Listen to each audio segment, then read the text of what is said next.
Think smart. Be safe. Get Keep. Guardian Emergency Alert Plus by Secure Guard. You are never alone.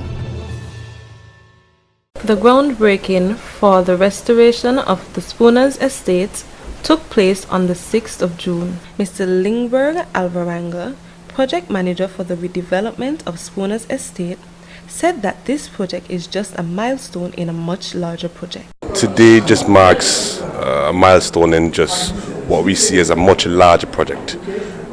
This first step is just to enclose the envelope of the cotton ginnery itself, which is the metal-clad structure that you see upon approach to the building.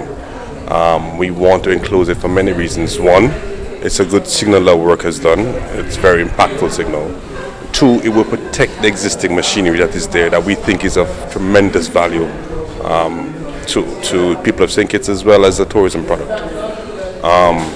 But that, as I mentioned, is just a small step in what we envision as a much larger dream, which is the redevelopment of the entire estate. Mr. Alvarango also stated they want to redevelop the entire estate. We want to redevelop the entire grounds with landscaping. We want to rebuild and restore the old Great House, and we want to rehabilitate the manager's house, which over the years has been left to ruin. They've even done some extension to it, which we need to reverse to some extent. But in all that we do, we want to be as faithful to the original design as possible. Mr. Snideman Warner, president of St. Christopher National Trust, stated that the trust was vested in a number of properties. And upon its inception, the St. Christopher National Trust was vested with a number of properties, namely the grounds of Belmont Estate, of Mansion Estate, the petroglyphs at Stone Fort, what many people call Bloody River, and the Spooners Ginnery here in Keon. It was decided that when it came to developing these sites that we would address the Spooners Ginnery because it was the one that had the most practical opportunity to put it to work.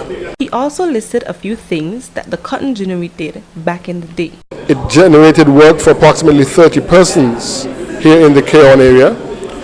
With what it did, it produced cooking oil, produced soap, it produced cotton, which was exported, and finally it produced animal feed. Mr. Warner also said that they need support from every place they can get it. We sought support from every place we can get it. One of the first places to give us support was the Sugar Industry Restoration Fund, the SIDF, and they gave us a grant which we were able to clean up the undergrowth that this place had become enveloped in huge trees and plants all over the place, and with much of that money we were able to do the cleanup process. Meanwhile, Mr. James Rodriguez, Public Affairs Officer for the U.S. Embassy, Bridgetown, stated also that they created a program to protect the history of different countries. We, the U.S. Embassy, has a program called the Ambassadors Fund for Cultural Preservation. And this program was created in 2001 to, in essence, protect this patrimony, the history of the countries around the world. We've funded programs in more than 100 countries, 500 programs, over 500 programs total.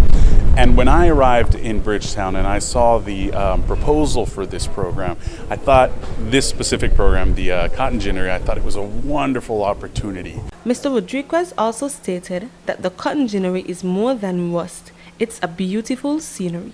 I thought this specific program, the Cotton Ginnery, I thought it was a wonderful opportunity to really make a difference, because this building is honestly beautiful. I know it looks a little rusty. You know, you walk in and you think tetanus, but there's more than it. There's way more than that to this building. It's just a beautiful building with wonderful machinery, and I'm glad that the people of St. Kitts had the foresight and the appreciation for their history to really make an effort to preserve this. Spooner's estate is located east of town of Keyon. Spooner's Ginnery was first animal-driven sugar mill, then was converted to steam-powered milling in 1870s. It was changed from sugar to cotton in 1900s. I am Chiari Morton, SKN Newsline.